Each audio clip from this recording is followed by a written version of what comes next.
Bab 380 Tino palsu sungguhan. Suasana di penjuru ruangan itu menjadi hening setelah kata-kata Valentino terucap. Mata Hans terbelalak lebar sementara Jenny terlihat terkejut dan Angel sedikit mengernyit. Bahkan ruang siaran langsung yang semula terasa meriah langsung menjadi sunyi dalam sekejap. Situasi macam apa ini? Hans benar dia adalah Tino palsu. Wajah Hans nampak sedikit gemetaran. Kak Valentino, aku tidak tahu apa yang sedang kamu bicarakan. Valentino tertawa datar dan berkata, Kubilang, kamu adalah Tino palsu. Kamu hanya berpura-pura menjadi Tino. Suara Valentino memang terdengar datar, tapi ada nada percaya diri yang tersirat di baliknya seolah-olah dia sudah mengetahui segalanya. Hans sangat ingin membantah tudingan Valentino dengan tegas, tapi dia sendiri tidak bisa menemukan kepercayaan dirinya ada di mana. Namun, bagaimana Valentino bisa tahu bahwa dia berpura-pura menjadi Tino? Kakak ipar, kamu ini sedang bicara apa? Tanya Jenny sama bingungnya. Kalau dia memang Tino, coba suruh dia login dengan namanya. Aku mau lihat. Jawab Valentino sambil menatap lurus ke arah Hans. Bulir-bulir keringat dingin langsung muncul di dahi Hans. Saat ini, jantungnya berdegup dengan sangat kencang. Sepertinya kecepatan debarannya 2 kali lipat lebih cepat daripada yang biasanya. Semua penggemar di dalam ruang siaran langsung itu langsung menjadi ricuh. Apa-apaan ini? Kak Tino yang ini palsu. Biarpun aku sebelumnya hanya asal bicara, tapi tidak aku sangka ternyata malah sungguhan. Coba kita lihat dulu berbicara. Belum tentu juga pernyataan itu benar. Bagaimanapun juga, kakak ipar Jenny justru lebih mirip dengan seorang penipu, kan? Kakak ipar, kamu pasti tidak tahu karena belum pernah bermain di program siaran langsung. Ada terlalu banyak hadiah yang dikirimkan kepada Hans, jadi kuotanya terbatas. Kata Jenny menjelaskan. Benar, Kak Valentino. Namaku memiliki batasan untuk login. Timpal Hans sambil mengelap dahinya. Angel sama sekali tidak mengatakan apa-apa. Dia hanya memandang Valentino, lalu Hans. Pikirannya sedang menganalisis semua ini secara mendalam. Valentino merasa terlalu malas untuk bicara basa-basi dengan Hans, jadi dia menyahut dengan nada yang sedikit mengancam. Kalau kamu mengaku sekarang, setidaknya aku masih membuka ruang untuk negosiasi. Hans menggertakkan giginya dan berujar dengan bersikeras. Kamu jangan melucu denganku, Kak Valentino. Lelucon seperti ini sama sekali tidak lucu. Jenny masih melakukan siaran langsung, jadi tolong kamu pikirkan dampaknya. Benar, kakak ipar, berhenti mengatakan omong kosong seperti itu. Coba lihat, ucapanmu itu membuat Hans jadi dipermalukan di depan umum. Jenny berbicara sambil mematikan mikrofonnya. Dia menatap Valentino dan melanjutkan. Kakak ipar, aku tahu kamu tidak menyukai Hans, tapi kamu benar-benar tidak boleh asal bicara terkait masalah ini. Meskipun kamu sangat tidak ingin berteman dengannya, tapi kuharap kamu jangan menuduhnya sembarangan. Bagaimanapun juga, dia adalah Kak Tinoku. Ekspresi Jenny saat ini terlihat sangat serius. Sepertinya amarahnya akan langsung tersulut jika Valentino mengatakan apa-apa lagi. Angel menatap lekat ke arah Hans, lalu menoleh memandang adiknya dan berkata, Jenny, apa kamu tidak mau mendengar perkataan kakak iparmu sampai tuntas? Kak, tentu saja aku harus percaya pada Hans tanpa syarat. Dia adalah orang yang kusukai. Coba ingat-ingat lagi, bukankah kakak ipar juga diinterogasi di malam kita semua salah paham terhadapnya? Bukankah dia juga ingin kamu percaya padanya? Tapi kamu sama sekali tidak percaya padanya? Kak, aku tidak mau memperlakukan Kak Tino dengan cara yang sama seperti kamu memperlakukan kakak ipar. Jawab Jenny dengan tulus dan sungguh-sungguh. Angel langsung tidak bisa berkata-kata begitu kejadian malam itu diungkit. Ekspresi bersalah yang sangat mendalam pun muncul di wajahnya. Hans ikut mengangguk-angguk kecil sambil mengulangi perkataan Jenny meski dia sedang tertawa terbahak-bahak di dalam hati. Semakin Jenny membelanya, semakin dia menganggap gadis itu sebagai seseorang yang gampang dibodohi dan bisa dimanfaatkan. Begitu saatnya tiba, Hans tinggal berhenti bermain-main dengan Jenny yang tidak begitu pintar ini, bukan? Hans memang tidak tahu bagaimana Valentino bisa sampai mencurigainya, tapi dia yakin tidak akan terjadi apapun kepadanya selama Jenny melindunginya meski Valentino mengatakan bahwa dia menghancurkan langit sekalipun. Kecuali Valentino bisa menemukan dan membawa Tino yang sesungguhnya ke sini. Namun, memangnya dia bisa?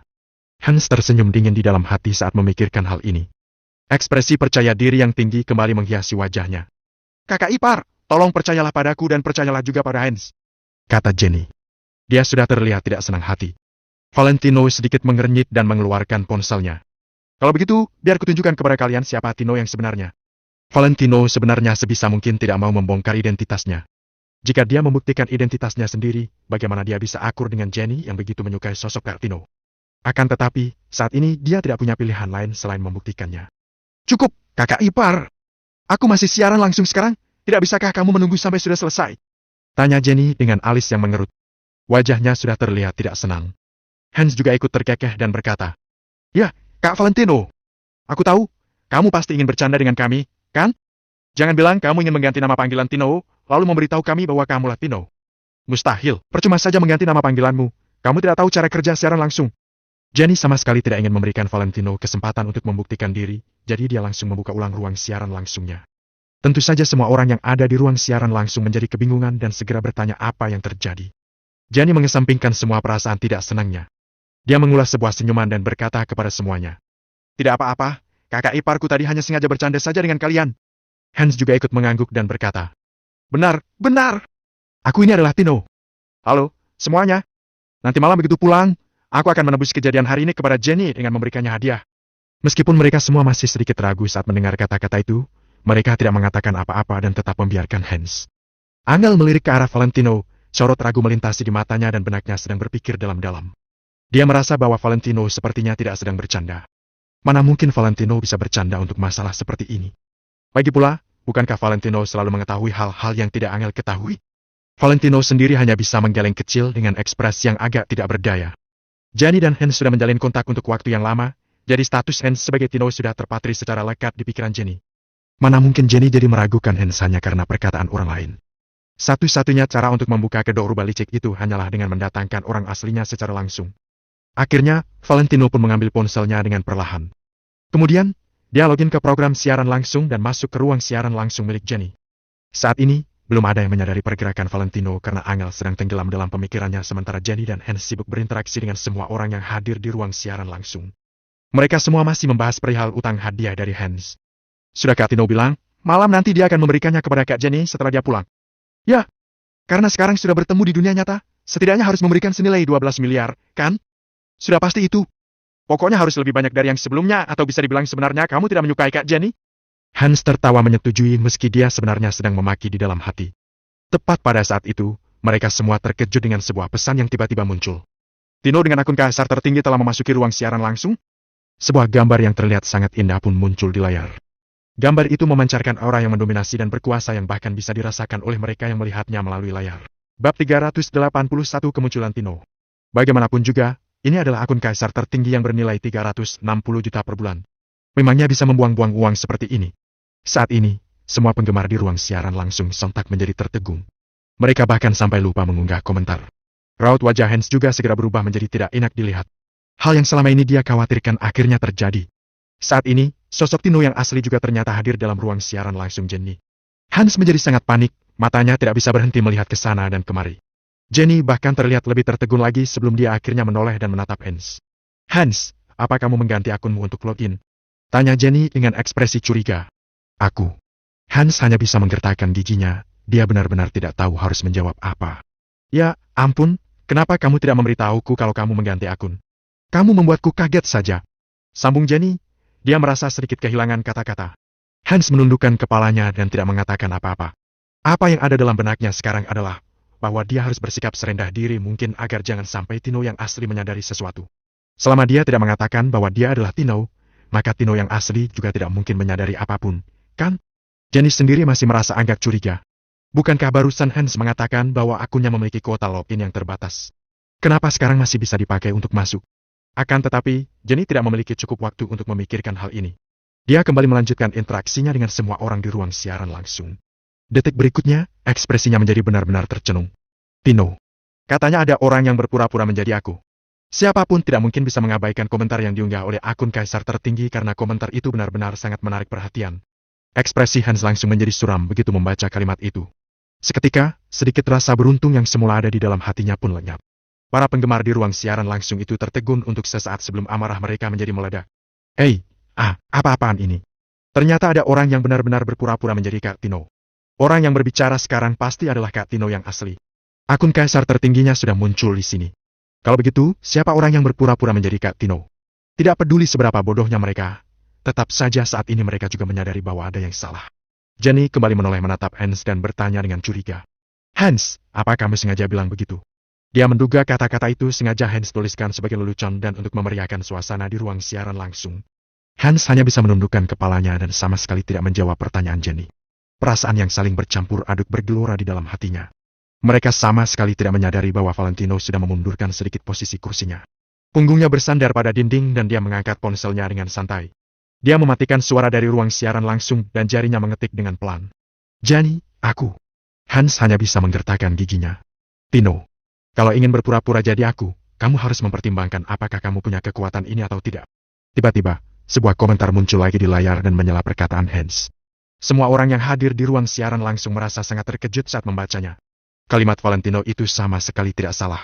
Hans bisa saja berpura-pura menjadi Tino dengan memakai namanya. Tapi apakah pria itu juga bisa meniru kemampuannya? Detik berikutnya, sebuah roket emas tiba-tiba meluncur dan meledak di dalam ruang siaran langsung Jenny. Setelah itu, sebuah pemberitahuan pun muncul. Tino memberi Jenny sebuah roket super. Silakan klik untuk menontonnya. Tino memberi Jenny sebuah roket super. Tino memberi Jenny sebuah roket super. Setelah roket super yang pertama dikirimkan, Tino pun secara terus-menerus mengirimkan roket-roket super lainnya secara gila-gilaan. Tino memang pantas untuk disebut sebagai seorang legend. Selain itu, apa yang dimaksud dengan kekuatan? Saat ini, roket-roket emas itulah bukti kekuatan Tino. Mungkin Hans bisa berpura-pura menjadi Tino dengan meminjam namanya. Tapi apakah dia bisa mengeluarkan kekuatan yang sehebat ini? 10 roket emas dikirimkan. 30 roket emas dikirimkan. 50. 100. 300. Nama Tino kembali membombardir keseluruhan ruang siaran langsung itu. Sebelumnya, Hans yang berpura-pura menjadi Tino langsung berhenti setelah hanya mengirimkan 10 roket emas. Akan tetapi, sekarang Tino yang asli malah mengirimkan 300 roket emas tanpa berhenti begitu dia muncul di ruang siaran langsung. Apa yang disebut sebagai jarak? Hal seperti inilah yang bisa dikatakan sebagai sebuah jarak. Apa yang disebut dengan kekuatan? Hal semacam inilah yang dikatakan sebagai kekuatan Tino. Begitu berhadapan dengan kekuatan yang sehebat ini, siapapun yang memanggil dirinya penguasa di ruang siaran langsung ini harus menundukkan kepala dengan menyedihkan. Apalagi Hans si miskin itu. Benar, Hans adalah orang miskin bagi Valentino.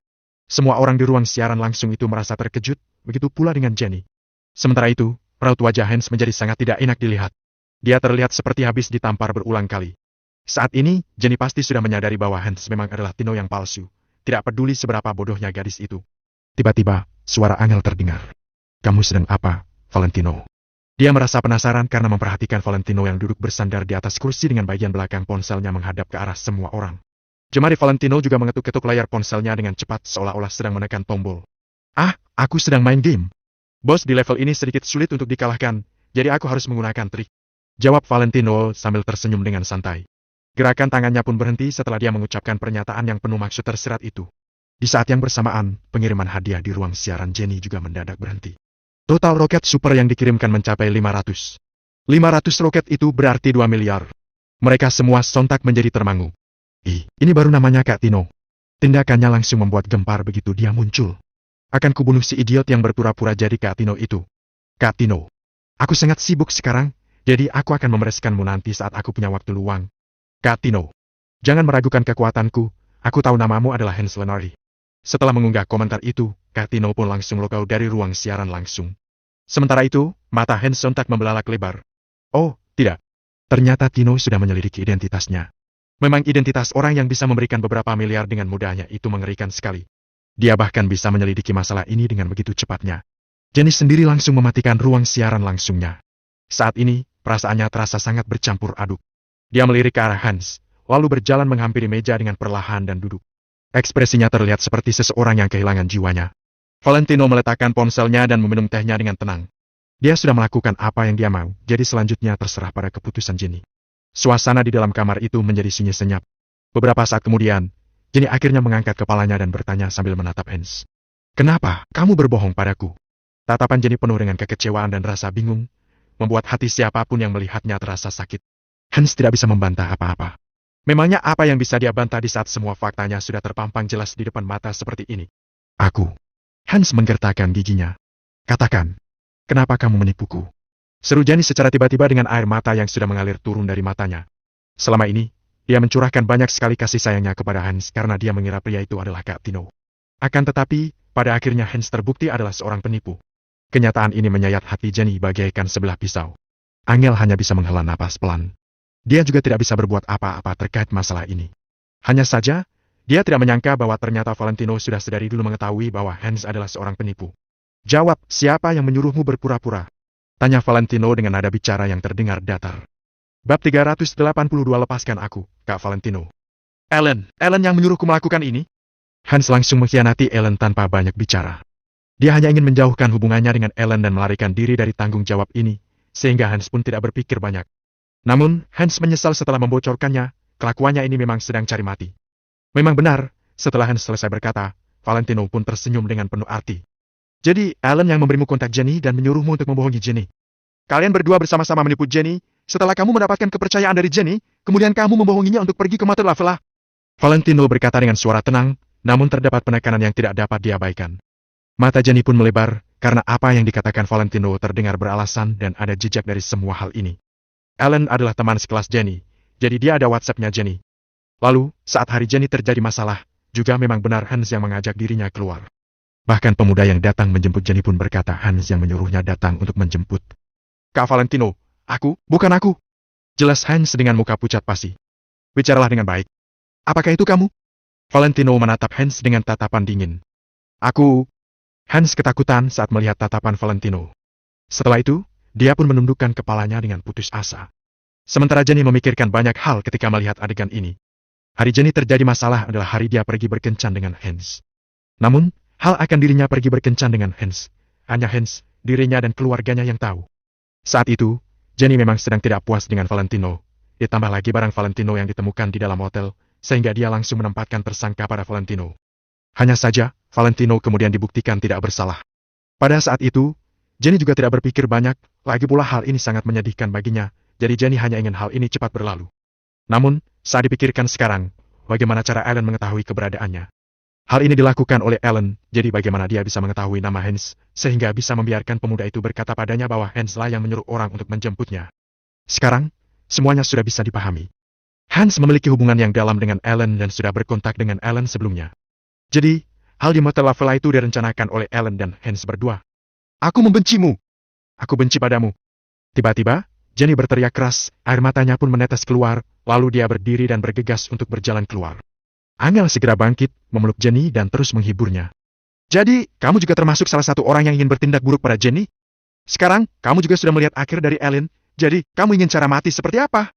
Valentino sedikit mencondongkan badannya, melihat Hans dengan tatapan penuh arti. Bu! Wajah Hans pucat pasi, dia langsung jatuh ke tanah. Kak Valentino, maafkan aku, Kak Valentino, lepaskan aku. Hans terus memohon belas kasihan. Valentino seolah-olah tidak mendengar permohonannya. Kamu tidak perlu minta maaf padaku. Hans tertegun sejenak, kemudian berjalan dengan lututnya ke hadapan Jenny, dan meraih tangan Jenny. Jenny, maafkan aku memang suka padamu, kamu harus mempercayaiku. Lepaskan tangan adikku. Angel mendorong Hans menjauh. Air muka Jenny kesakitan, air matanya pun tidak bisa berhenti sama sekali. Ini adalah pertama kalinya Jenny memberikan perasaan pada seorang pria, tapi malah mendapatkan balasan seperti ini. Memanggilmu bajingan pun seperti sedang menghina kata bajingan ini. Angel menatap Hans dengan tatapan dingin. Ya, benar, aku adalah bajingan, aku pun tidak sebaik bajingan. Jenny, Kak Angel, ampunilah aku. Jangan biarkan Kak Valentino menanganiku, hari mereka akan berani membunuhku. Hans berkata sambil mengulurkan tangan untuk menampar mukanya sendiri. Jenny, katakan saja bagaimana cara untuk membereskannya. Apakah membiarkannya menghilang, ataupun melenyapkan seluruh keluarga Leonardi, itu bukanlah hal yang sulit. Jawab Valentino dengan datar. Mendengar ucapan Valentino ini, Hans pun tercengang dan tengkurap di tanah, memohon belas kasihan dengan tangisan keras. Jenny, apa kamu sudah lupa kenangan masa lalu kita? Kamu berkata padaku bahwa kamu suka teh susu, aku juga pernah membawamu ke pusat permainan dan hiburan. Hans mulai mengenang masa lalunya bersama Jenny sambil menangis terus-menerus. Air mata Jenny terus mengalir, sekejap kemudian dia mulai berkata. Kakak ipar, biarkan dia pergi, hubungan kita berdua sampai di sini saja.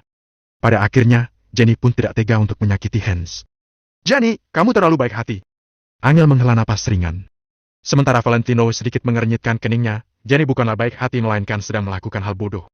Akan tetapi, kening Valentino segera menjadi datar, lalu berkata, baik, kamu yang membuat keputusan saja. Pergi! Valentino melirik Hans sekilas. Baik, aku akan pergi sekarang juga. Hans buru-buru berdiri seperti dirinya telah diberikan pengampunan. Dia pun meninggalkan ruangan dengan ekspresi panik. Valentino menunjukkan raut wajah yang penuh arti. Dia melihat punggung Hans tanpa berkata apapun. Tangan Valentino pun mengeluarkan ponsel dan mengetuknya beberapa kali.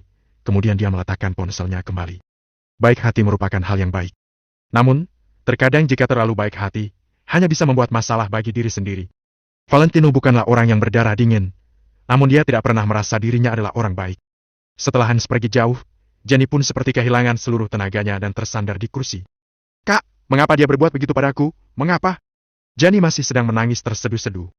Angel menghela napas, lalu bertanya. Jenny, apa kamu yakin kalau dirimu benar-benar menyukai Hans? Jenny pun tercengang sejenak dan berpikir pertanyaan ini dalam hatinya. Dia kemudian menjawab. Orang yang aku sukai adalah Kak Tino. Mendengar ucapan ini, Valentino yang awalnya ingin mengungkapkan identitasnya pun langsung menutup mulutnya. Tidak boleh, hal ini tidak boleh diungkapkan. Kalau tidak, hubungan antar dirinya dengan Angel dan juga Jenny akan menjadi sangat canggung. Iya, orang yang kamu sukai adalah Kak Tino, karena di dalam hatimu Kak Tino itu adalah yang terbaik. Jadi kamu merasa Hans itu yang terbaik. Sebenarnya, Hans hanyalah peniru, apa kamu harus bersedih untuknya? Angel menasehati dengan serius. Jenny pun sedikit tertegun setelah mendengar ini, suara tangisannya pun mulai mereda. Benar. Orang yang aku sukai adalah Kak Tino, bukanlah Hans. Hans hanyalah peniru. Jenny menyeka air matanya. Akan tetapi, hari ini Kak Tino pasti sudah marah. Kalau tidak, mana mungkin dia langsung pergi setelah memberi hadiah di ruang siaran langsung. Terlebih lagi, selama ini dia tidak menambah WhatsAppku. Ekspresi Jenny pun menjadi sedih lagi. Sudahlah, cepat kita kembali ke rumah. Setelah sampai di rumah, aku akan mengatakannya padamu. Angel memeluk Jenny, kemudian memanggil Valentino untuk meninggalkan Hotel Hilton bersama. Mereka bertiga pun memanggil taksi dan melaju ke arah rumah. Sementara itu, di sisi lain, Hans juga menyetir mobilnya dengan laju menuju ke rumahnya. AC di dalam mobil dihidupkan sampai maksimal, bahkan udara dingin pun membentuk kabut putih. Akan tetapi, butiran keringat pada kening Hans tetap menetes terus-menerus. Bab 383 ada beberapa hal yang tidak dapat dimaafkan. Sekarang Hans hanya ingin pulang secepat mungkin, lalu menjelaskan seluk-beluk masalah ini kepada keluarganya, serta membujuk seluruh keluarga untuk pindah dari kota Neo. Kekuatan Valentino sudah tidak usah diragukan lagi. Bahkan tokoh besar seperti Eri pun harus berlutut dan memanggil Tuan saat dia bertemu dengan Valentino.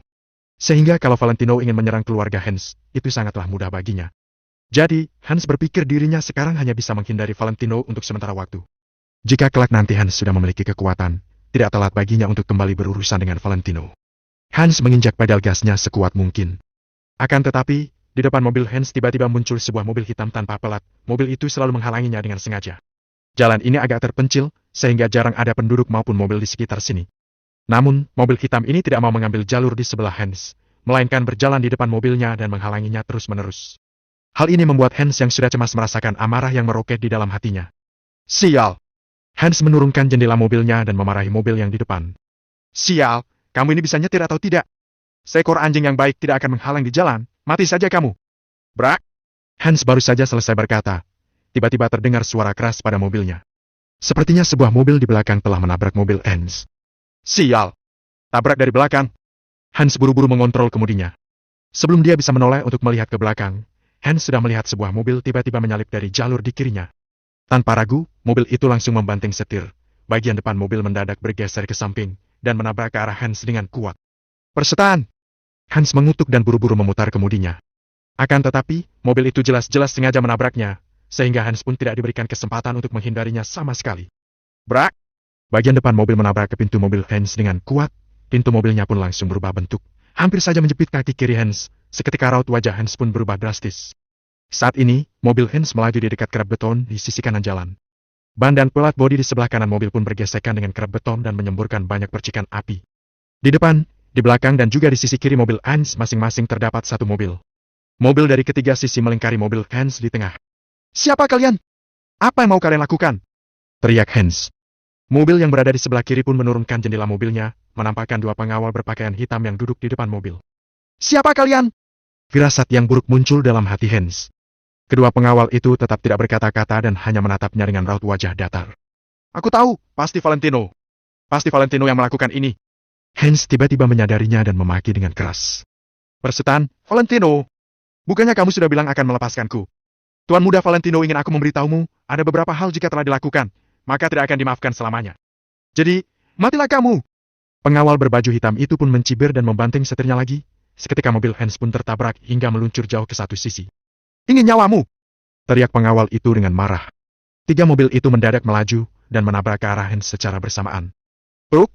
Terdengar suara tabrakan yang keras. Kaca jendela keempat mobil itu pun menjadi pecahan yang tak terhitung jumlahnya dalam sekejap mata. Tiga mobil itu masih baik-baik saja, hanya sebagian tubuh mobil yang rusak. Sementara mobil Hans dibanting dan diremas oleh ketiga mobil itu, volume mobilnya pun berkurang lebih dari sepertiga. Pada kondisi seperti ini, lembaran baja dan besi yang tak terhitung jumlahnya juga langsung menusuk ke arah Hans. Ah! Hanya dengan dua teriakan kesakitan, suara Hans pun berhenti tiba-tiba. Beberapa pengawal turun dari mobil tanpa peduli, bahkan tidak memberikan pandangan mata pada Hans sedikit pun. Mereka hanya meninggalkan dua orang untuk menangani tempat kejadian, sisanya pun pergi dengan cepat. Mobil tempat Hans berada terus meneteskan darah dari pintu pengemudinya. Malam hari, di rumah Angel. Valentino, Jenny dan Angel duduk berbicara bersama. Setelah dinasehati Angel, Jenny jauh lebih baik. Setidaknya dia tidak menangis lagi. Tiba-tiba, Jenny berkata, "Kak, kakak ipar, aku ingin pamit dengan kalian." Angel dan Valentino pun tertegun sejenak dan menatap Jenny dengan bingung. Jenny menundukkan kepalanya sebelum tersenyum dan berkata, "Aku ingin pergi keluar untuk bersantai. Aku sudah membeli tiketnya." Angel dengan cepat berkata, "Kamu menungguku menyelesaikan pekerjaan sekarang. Aku dan Valentino akan menemanimu pergi. Kamu tidak boleh pergi seorang diri." Valentino juga mengangguk ringan. Dia juga tidak ingin Jenny pergi sendirian. Karena sifat Jenny ini sangat mudah dirugikan. Setelah mendengar ini, Jenny pun menatap Valentino dengan sebuah tatapan yang hanya dipahami dirinya sendiri. Saat Jenny melihat Valentino berjuang untuk melindunginya, dia pun memiliki perasaan terhadap Valentino dalam hatinya. Untungnya, saat itu masih ada Hans di sampingnya. Jenny tahu dirinya juga menyukai Kak Tino, sehingga dia pun tidak berpikir banyak. Namun sekarang, setelah dia kecewa terhadap Hans, Jenny baru menyadari bahwa Valentino menempati posisi penting di dalam hatinya. Jenny tidak berani percaya, dia juga merasa sangat bingung, bahkan sedikit panik. Bagaimanapun juga, Valentino adalah suaminya Angel. Sementara Angel adalah kakaknya sendiri. Hari ini setelah Jenny pulang ke rumah, dia menahan emosinya sepanjang sore. Saat Angel menasehatinya, hati Jenny penuh dengan sosok Valentino.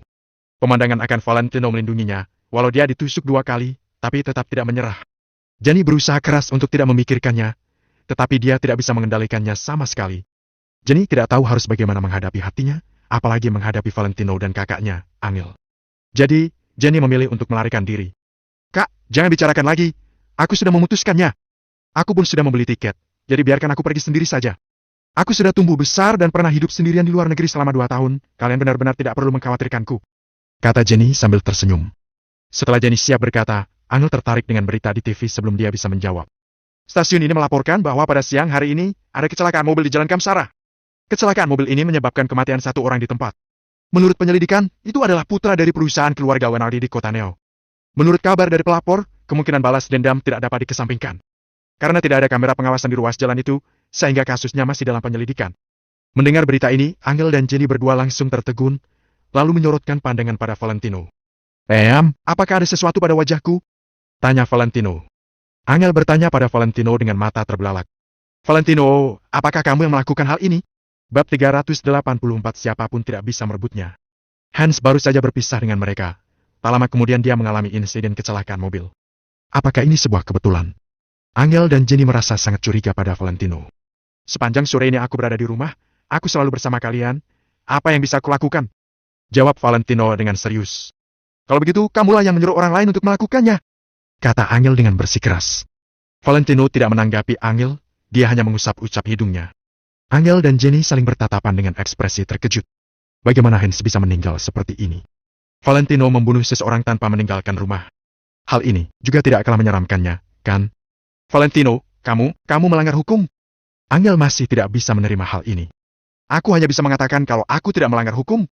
"Tenanglah." Valentino menjelaskannya dengan lembut. "Serius?" Angel terlihat curiga. "Serius?" Valentino menjawabnya dengan percaya diri. Angel menganggukkan kepalanya. Dia tidak mau membahas masalah ini terlalu jauh. Bahkan jika Valentino benar-benar melakukannya, Jenny tahu kalau semua itu Valentino lakukan demi dirinya. Memikirkan hal ini membuat Jenny semakin terharu. Setelah itu, Jenny berdiri sambil berkata, "Baiklah, besok aku masih harus pergi. Aku akan mengemasi barangku dulu." "Ini?" Angel menghela napas. Jenny berjalan ke pintu kamar. Tiba-tiba dia menolehkan kepalanya ke arah Valentino, lalu berkata sambil tersenyum, "Kak, apakah aku harus pergi besok?" "Iya, kamu boleh menempati kamar di villa yang berada di perumahan di Jing Oriental selamanya." Valentino menganggukkan kepalanya pelan. Terima kasih, Kak." Jenny tersenyum dengan matanya yang terlihat seperti bulan sabit. Setelah itu dia berjalan masuk ke kamarnya. Ketika pintu kamar ditutup, senyuman di wajah Jenny seketika menghilang dan digantikan oleh air mata. Hiks. Jenny bersandar di pintu, kemudian tubuhnya perlahan merosot ke bawah. Jenny menutup mulut dengan kedua tangannya, berharap agar suara tangisnya tidak terdengar. Air matanya terus mengalir hingga ke jemarinya. Mungkin perkataan itu ada benarnya. Tanyakan pada dunia apa itu cinta, maka dunia akan menunjukkan hubungan antara hidup dan mati. Di ruang tamu. "Aku harap setelah ini Jenny bisa bertambah sedikit dewasa," Angel mengatakannya sambil menghela napas pelan. "Pasti bisa, ada beberapa hal yang harus dilalui dalam proses pendewasaan. Kamu tidak akan bisa mencium wangi bunga plum tanpa melewati musim dingin yang menusuk." Valentino sedikit menganggukkan kepalanya. Angel menatap sambil menegur Valentino. "Kelihatannya kamu sangat paham. Apakah kamu merasakan hal yang sama?" "Tentu saja, bagaimanapun aku juga menjalankan hubungan denganmu selama 3 tahun sebelum kita akhirnya melakukan pernikahan. Valentino menghela napas panjang. Belum ada hasilnya, kan? Wajah Angel sedikit memerah. Kalau begitu, mengapa kita tidak meluangkan waktu untuk membuat hasilnya? Valentino mengusapkan hidungnya. Belum sempat Angel berbicara, tiba-tiba saja ponselnya berdering. Rupanya itu adalah panggilan dari karyawan perusahaannya.